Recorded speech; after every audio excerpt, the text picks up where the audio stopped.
warahmatullahi wabarakatuh. Kami dari kelompok 13 ingin menjelaskan tentang konsep Islam tentang lingkungan. Nama saya Alika Inaya dengan NIM 17096222054. Assalamualaikum warahmatullahi wabarakatuh. Perkenalkan, nama saya Aisyah Nafira dari Prodi S1 Bisnis Digital.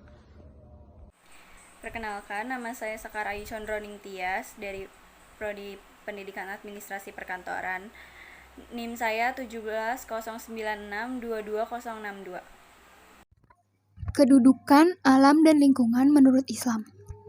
Sebagai makhluk hidup yang tinggal di bumi dan hidup berdampingan dengan alam, maka kita sebagai manusia harus bisa menjaga lingkungan, karena lingkungan sendiri telah memberikan kehidupan kepada kita seperti hewan dan tumbuhan yang menjadi makanan sehari-hari kita.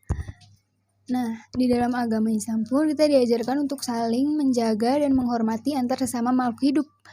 Dan kedudukan alam dan lingkungan dalam Islam ini adalah dipahami sebagai wujud dari keberadaan Allah Subhanahu wa Ta'ala. Seperti yang tercantum pada ayat berikut ini, yaitu pertama, Ibrahim surah ke-14 ayat 11 menjelaskan segala sesuatu termasuk langit dan bumi merupakan ciptaan Allah yang Maha Kuasa. Kedua, Al-Baqarah juz ke-1 ayat 1-3 menjelaskan Allah adalah pemilik mutlak dari alam semesta dan penguasa alam semesta serta pemeliharaannya yang Maha Pengasih.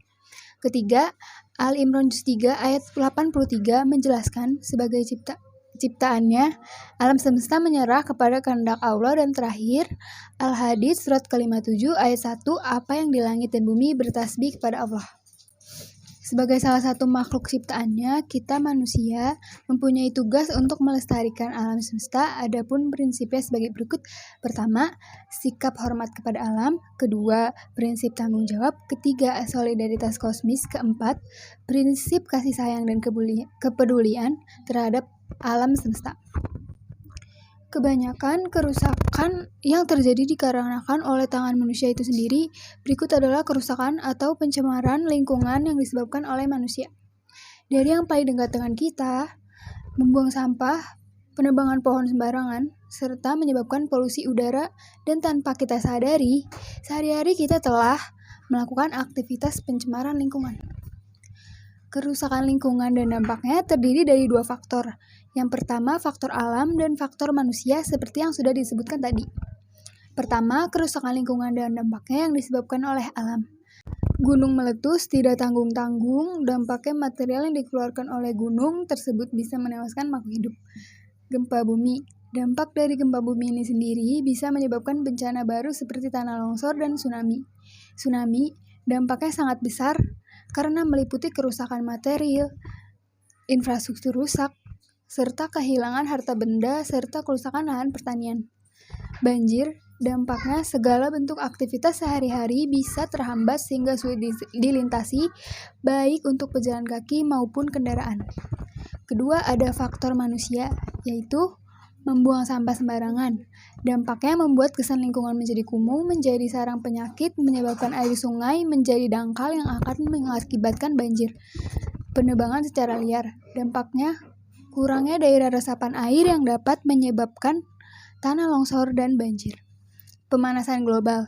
Dampaknya terjadi kebakaran hutan akibat suhu udara yang terlalu tinggi. Pencemaran. Dampaknya pencemaran dapat mengganggu keberlangsungan hidup dan aktivitas semua makhluk hidup.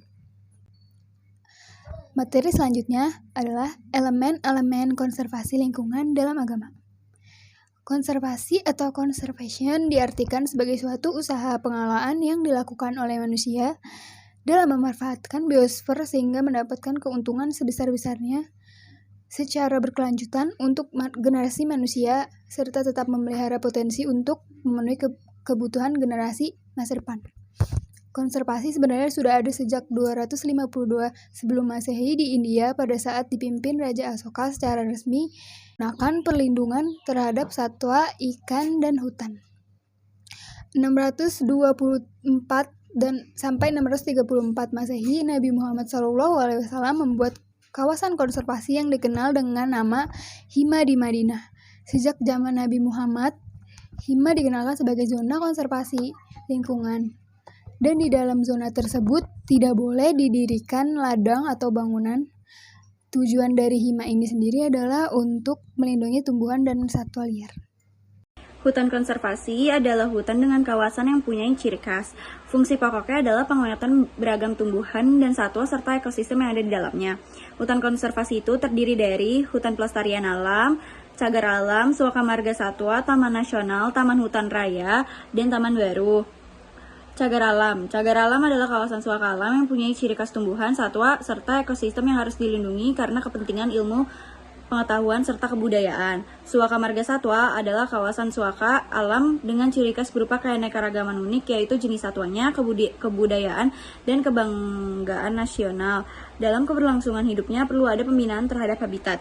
Taman nasional adalah kawasan yang mempunyai ekosistem asli dikelola dengan sistem zonasi untuk keperluan penelitian, ilmu pengetahuan, pendidikan, penunjang budidaya, tumbuhan atau satwa, pariwisata, dan rekreasi.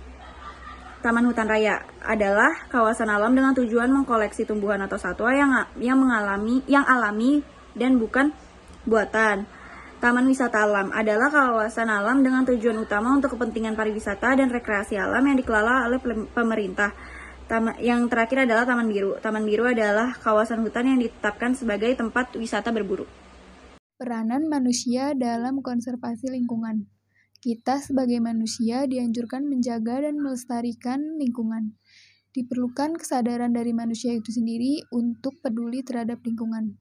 Sebagai umat muslim, kita juga harus bersyukur kepada Allah Subhanahu wa Ta'ala karena telah memberi nikmat dan rahmat-Nya kepada seluruh umat manusia.